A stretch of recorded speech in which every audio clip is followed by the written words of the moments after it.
Afternoon అండి. నేను doctor Samuel super speciality హాస్పిటల్లో ఇంటెన్సివిస్ట్గా పనిచేస్తున్నాను. నా పేరు doctor Balaraju, DNB anaesthesia complete అయింది.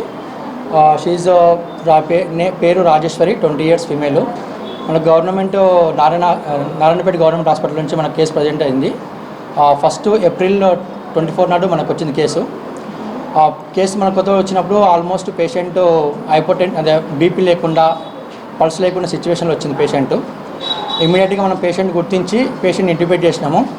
ఆ తర్వాత హిస్టరీలో ఏమైందంటే పేషెంట్ మోనోక్రోటోపాస్ అని చెప్పేసి ఒక పాయిజనింగ్, చైన్లకు వాడే పాయిజనింగ్ తీసుకున్న తర్వాత పేషెంట్ అనేది ఇంటిబేట్ చేసి దాదాపుగా ఒక 10 రోజుల వరకు వెయిట్ చేసినాము. పేషెంట్ సెకండరీ అంటే ఇంటర్మీడియట్ సిండ్రోమ్ అనేది డెవలప్ కావడం వల్ల పేషెంట్ అనేది కంటిన్యూస్గా వెంటిలేటర్ మీద ఉండడము.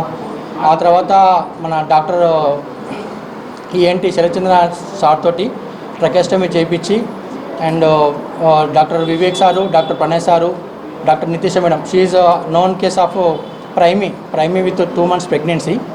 మీరు అందరి సహకారంతో పేషెంట్ని దాదాపుగా 38 రోజులు ఐసీయూలో పెట్టేసి ఆ తర్వాత ట్రకెస్టమీ క్లోజర్ కూడా అయిపోయింది సక్సెస్ఫుల్గా. ఇది నాకు 5th case of poisoning case.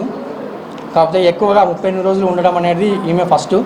అందులో pregnant lady, 20 years female, remote area నుంచి వచ్చి అమ్మాయి వాళ్ళ ట్రకెస్టమీ కేర్ మేము చూసుకోలేము, మీరే చూసుకోండి అని చెప్పడం వల్ల అమ్మాయిని ఇంకొక 10 days ఎక్స్టెండ్ చేసి సక్సెస్ఫుల్గా ఇక్కడ నుంచి మేము ఇంటికి పంపిస్తున్నాము. నా పేరు డాక్టర్ వివేక్, గ్యాస్ట్రెంట్రాలజిస్ట్ని. Doctor Samuel super speciality hospital start చేసి నెక్స్ట్ మంత్కి 1 year కంప్లీట్ చేసుకుంటాం. నెక్స్ట్ మంత్కి 1 year ఫినిష్ అవుతుంది. సో ఈ 1 yearలో మేము చాలా కేసెస్ డీల్ చేయడం జరిగింది. మరి ముఖ్యంగా మన దగ్గర కార్డియాలజీ, గ్యాస్ట్రో, లివర్ అండ్ మరియు ఐవీఎఫ్, గైనిక్ ఇన్ఫర్టిలిటీ సంబంధించిన ఐవీఎఫ్ ప్లస్ ఐసీయూ 24/7 సర్వీసెస్ ఈ 1 year నుంచి మేము సమృద్ధిగా ప్రొవైడ్ చేయడం జరుగుతుంది. ఇప్పుడు మరి ముఖ్యంగా ఈ కేసుకి ఎందుకంటే మేము పర్టికులర్గా ఈ పెట్టడం జరిగింది ఏంటంటే it's a multi modality case, అంటే అన్ని డిపార్ట్మెంట్స్ కలగలిపి బయటకు తీసుకురావాల్సిన కేసు అనమాట. So normal poison cases deal చేయడం వేరు, pregnant women with poison case plus అదేది వెంటిలేటర్కి వెళ్ళి మళ్ళీ న్యూరాలజికల్గా ఇబ్బంది అయ్యి మళ్ళీ గ్యాస్ట్రోపరంగా ఇబ్బంది అయ్యి ఇన్ని మల్టీ మోడాలిటీస్ ఉన్నది ఒక కేసుని మేము ఛాలెంజింగ్గా తీసుకొని ఒక 34 days 38 days ఒక ఐసీయూలో పెట్టి చేయడం అనేది కొద్దిగా గర్వించదగ్గ విషయమే. ఎందుకంటే ప్రెగ్నెంట్ ఉమెన్ ఇప్పుడున్న దానిలో మెటర్నల్ డెత్స్ ఎక్కువ ఉన్నాయి, మోర్టాలిటీస్ ఎక్కువ ఉన్నాయి. కాబట్టి ప్రెగ్నెంట్ ఉమెన్ని తీసుకోవడం అనేది చాలా రిస్కీతో కూడిన విషయం. సో మా దగ్గర గైనకాలజీ, ఐవీఎఫ్ సర్వీసెస్ ఉన్నాయి. ఆ ధైర్యంతో ప్రెగ్నెంట్ ఉమెన్ మేము తీసుకోవడం జరిగింది. అండ్ మరి ముఖ్యంగా ఐసీయూ అంటే కార్డియాలజీ అవసరం ఎక్కువ. ఏ టైంలో గుండె అయిపోద్దా, పాయిజన్ కేసెస్ అనేది అది బాడీలో మల్టీ సిస్టమ్ అనమాట, ఎక్కడైనా ఏదైనా కావచ్చు. సో కార్డియాక్ సర్వీసెస్ మనకు అవైలబిలిటీ ఉన్నాయి కాబట్టి ధైర్యంగా తీసుకోగలిగాము. మరి ముఖ్యంగా గ్యాస్ట్రో సర్వీసెస్ ఇంకోటి ఏంటి, ఇమీడియట్గా పాయిజన్కి అనేది మనం ట్యూబ్ వేసి మొత్తం క్లీన్ చేసి తీసేయాలి. ఆ సర్వీసెస్ ఉన్నాయి కాబట్టి అది తీసుకోగలిగాం. అండ్ 24/7 ఐసీయూ సర్వీసెస్ అవైలబిలిటీ ఉంది మన దగ్గర. Qualified anaesthetist doctors with dialysis setup ఉన్న 6 వెంటిలేటర్స్ ఉన్న సెటప్ కాబట్టి సో మనం ధైర్యంగా ఆ కేసెస్ టేకప్ చేయగలిగాం. అదేవిధంగా మరి ముఖ్యంగా మా వైద్య బృందం మహబూబ్ నగర్లో ఏ హాస్పిటల్లో కానీ ఇన్ని రకాల మల్టీ స్పెషాలిటీస్ అవైలబిలిటీ ఉన్న ప్రత్యేకమైన ఎక్కువ ఫెసిలిటీస్ ఉన్న ఏకైక హాస్పిటల్ మాదే అని చెప్పడానికి మేము గర్వించదగ్గ విషయం.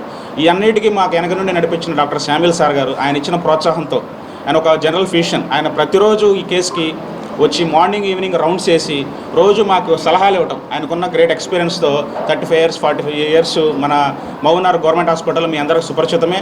సార్ తెలియని వాళ్ళు లేరు. ఆయన వచ్చి బ్యాక్గ్రౌండ్ సపోర్ట్, ఎన్నో కేసులు పాయిజన్ కేసులు సార్ డీల్ చేసి ఉంటారు. బట్ ఇంత బ్యాకప్ మాకు సపోర్ట్ సార్ ఇవ్వటం జరిగి అండ్ మా ఐసీయూ వాళ్ళు 24/7 సర్వీసెస్ ప్రొవైడ్ చేయడం వల్ల మేము ఈరోజు ఇంత హ్యాపీగా ఈ పేషెంట్ని బయటకు తీసుకొచ్చి ఇంటికి పంపించడం జరుగుతుంది. ముఖ్య ఉద్దేశం ఏమిటంటే మన వాళ్ళందరూ కూడా ఎమర్జెన్సీ సర్వీసెస్ హైదరాబాద్ పోతా ఉన్నారు.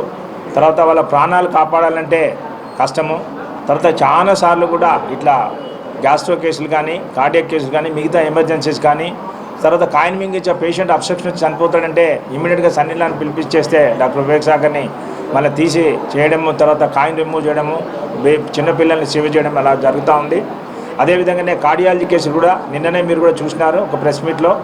తర్వాత కాంప్లికేటెడ్ కేసు ఉన్నా కానీ కూడా మళ్ళీ ఐవీఎల్ చేసి కూడా కార్డియాలజిస్టు తర్వాత ఆ పేషెంట్ రికవర్ చేయడం జరిగింది.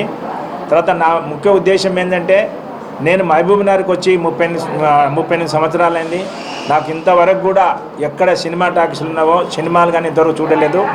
గవర్నమెంట్లో కానీ బయట కానీ పేషెంట్లకు సర్వీస్ ఓరియంటేషనే. అదేవిధంగానే ఒక పక్క అల్లుడు డాక్టర్ వివేక్ సాగర్ గ్యాస్ట్రాంటరిస్ట్, మరొక పక్క కుమారుడు ప్రణయ్ కార్డియాలజిస్టు, నా కూతురు ఇన్ఫర్టిలిటీ మళ్ళీ ఎంఎస్ఓబీజీ స్పెషలిస్టు, మరియు నా యొక్క కోడలు డెర్మటాలజిస్టు, మరియు నేను ఫిజిషియను, నా భార్య గైనకాలజిస్టు. మళ్ళీ అదేవిధంగానే ఇంటెన్సివ్ డాక్టర్స్ అంటే మన doctor Balaraju MD DNB anaesthesia చేసి round the clock ICU maintain చేస్తున్నాడు. అదేవిధంగా సలీం కూడా ఎండి అనస్థీషియా చేసి తర్వాత ఇక్కడనే ఇద్దరు పనిచేస్తున్నారు రౌండ్ ది క్లాక్. ఈవెన్ నేను గవర్నమెంట్ ఉన్నప్పుడు కూడా ఈ లగ్జరీ లేదు యాక్చువల్గా, అంతమంది ఉన్నా కానీ కూడా. అలాగా వీళ్ళిద్దరు ఇంటెన్సివిస్ట్లే కాకుండా మళ్ళీ డ్యూటీ డాక్టర్స్ అనమాట. రౌండ్ ది క్లాక్ ఉండి తర్వాత ఐసీయూ మెయింటైన్ చేయాలా, ఐసీయూ మెయింటైన్ చేస్తే తర్వాత ఉండాలని చెప్పి తర్వాత ఈమె రాజేశ్వరి అనే ఆమె పేషెంట్ ఇప్పుడు మనం ప్రెస్ మీట్ పెట్టినామో ఆమె నారాయణపేట దగ్గర కర్ణాటక మన తెలుగు రాష్ట్రానికి బార్డర్లో వాళ్ళు ఉంటారు, చాలా పేదవాళ్ళు. తర్వాత వాళ్ళు మొనోక్రోటోపాస్ పాయిజనింగ్తో రావడము, మరి వచ్చినప్పుడు పల్సు బీపీ ఏమీ లేకుండా వచ్చేస్తే ఇమ్మీడియట్గా వాళ్ళు అడ్మిట్ చేసి మరి సక్షన్ చేసి అంటే స్టమక్ వాష్ చేసేసి తర్వాత ఈ యొక్క ట్రీట్మెంట్ స్టార్ట్ చేయడము. దాంట్లో వచ్చేసి మరి అట్రోపెన్ ఇంజక్షను మరి ప్యామ్ ఇంజక్షన్స్ అవన్నీ కూడా మొనోక్రోటోపాస్లో పెట్టి తర్వాత తనకు కావాల్సినటువంటి ఇచ్చుకుంటూ పోతూ ఉంటే తర్వాత తను న్యూరలాజికల్గా ఇంటర్మీడియట్ సిండ్రోమ్ అని చెప్పి ఒక టైప్ ఆఫ్ పెరాలసిస్ డెవలప్ చేసి తర్వాత రెస్పిరేటరీ మజిల్స్ అన్ని కూడా వీక్ అయిపోయి ఊపిరి అందక చనిపోతే పరిస్థితిలో అలాంటప్పుడు వాళ్ళు వెంటిలేటర్ మీద పెట్టి తర్వాత వెంటిలేటర్తో సహాయంతోనే ఆ రాజేశ్వర్ని తర్వాత వాళ్ళు సేవ చేయడం జరిగింది. డెత్ డిక్లేర్ చేద్దామనుకున్న పేషెంట్ రికవర్ అయిపోయిందంటే నిజంగా అది గర్వించదగ్గ విషయము. నువ్వు తప్పకుండా ఆ పాపతో ఫోటో తీసుకొని మన ఐసీయూలో ఒక ఫోటో పెట్టండి అని చెప్పి కూడా బాలరాజుకి చెప్పడం జరిగింది. అందుకని చెప్పి ఈ యొక్క విషయాన్ని మన పత్రికా మిత్రులు కానీ మరి ప్రెస్ వాళ్ళు కానీ అందరూ కూడా పబ్లిక్ తెలిసిపోతే మనం సేవ చేయొచ్చు, మనం డెత్తులు ప్రివెంట్ చేయొచ్చు, మన పబ్లిక్ని మనం కాపాడుకోవచ్చనే ఉద్దేశంతో ఈ యొక్క హాస్పిటల్ పెట్టడం జరిగిందని చెప్పి పత్రికా మిత్రులందరికీ కూడా నేను తెలియజేస్తా ఉన్నాను. సార్ వాళ్ళు మంచిగా మద్దతు చేసినారు, మంచిగా నా కూతురుకు ఇట్లా బతికేది భరోసా లేదన్నారు. అంటే కూడా అట్లే కొమ్మలు అట్లే నిన్నటి వారికి ఐసీలోనే ఉంది, నిన్న కిందికి తోలిచ్చినారు. 38 రోజులు మీరు ఐసీ దగ్గర ఉన్నారు. నీ కూతురు మళ్ళీ బతికొస్తుందని మీరు అనుకున్నారా? సారోళ్ళు అనలేరు కానీ ఆ సారోళ్ళు మళ్ళీ తర్వాత చెప్పిండ్రు, నీ కూతురికి ఏం చేయమమ్మా, బతికే తోలిస్తాం, నువ్వు టెన్షన్ చేయొద్దమ్మా, నీవు చిన్న పాప ఉంది, ఆ పాపని మేము ఏం మంచి చూసుకుంటామని మంచి చూసినారు సార్. ఎందుకోసం అమ్మ ఈ పాయిజన్ తీసుకోవడం కదా? కొంచెం ఇంట్లో జగడం జరిగింది సార్, అందుకే చిన్న పిల్ల తెలియక తీసుకున్నది. సార్ వాళ్ళు మద్దతు చేసినారు, నాకు సార్ వాళ్ళు మంచిగా చూసుకున్నారు, ఇచ్చినారు, ఇడిచినారు, కొంచెం ఇడిచినారు, తోడం తీసుకున్నారు సార్. పర్వాలేదు. హైదరాబాద్కి నిన్న హైదరాబాద్ తీసుకపోలే, ఈడికే వచ్చినాను. ఈడే మంచిగా అయింది, మా కూతురు ప్రెగ్నెంట్ ఉంది, 4 నెలలు, మంచిగా అయింది. సార్ వాళ్ళు మంచిగా చేసినారు. ఈ సారు మా కూతురు కోసం 8 రోజులు నీళ్ళ పండనట్లా చేసినాడంట ఈ సారు. సిస్టర్ వాళ్ళు అందరూ చెప్పినారు, మీ కూతురికి ఈ సార్ జగ్గి మద్దతు చేసినాడు, ఆ సార్ కూడా మంచిగా చేసినాడు, అందరూ బాగా చేసినారు. సార్ మంచిగా అయింది. సార్ వాళ్ళకి పుణ్యం రాని సార్ వాళ్ళకి పుణ్యం వస్తుంది. నా కూతుర్ని బతికిచ్చినారు. చిన్న పాప 18 ఏళ్ళ ఉంది. మాకు బతకదని జగ్గి భయం అనిపించింది. వాళ్ళ అమ్మ నాకు 3 కూతురులే ఉండరు, పేదదాన్ని నేను కూడా. అందుకే చిన్న సార్ అమ్మ, అందుకే సార్ వాళ్ళ కాళ్ళ మొక్కి, సార్ మా బిడ్డని బతికిపి అంటే సరేనమ్మ మేము చూస్తామని ఆ సార్ మంచిగా మద్దతు చేసినారు. ఆ సార్ వాళ్ళకి పుణ్యం రా, నా కూతుర్ని బతికిచ్చినారు, నా బిడ్డ చిన్న పిల్లని బాగా అయింది సార్. ఇప్పుడు ఏమి తలమొల్లు లేదు, మంచిగా అయింది. మొన్న తీసినారు పైపు, బాగా అయింది. ఏం లేకుండే అనుకున్నాం సార్, ఇంకా భరోసా చెప్పలేరు, మంచిగా ఇంకా అవుతుంది అని అనలేరు. మేమే భయపడ్డాం, మస్తు ఏడ్చినాను నేను. 20 రోజుల దగ్గర మా కూతురు ఇదే అయింది.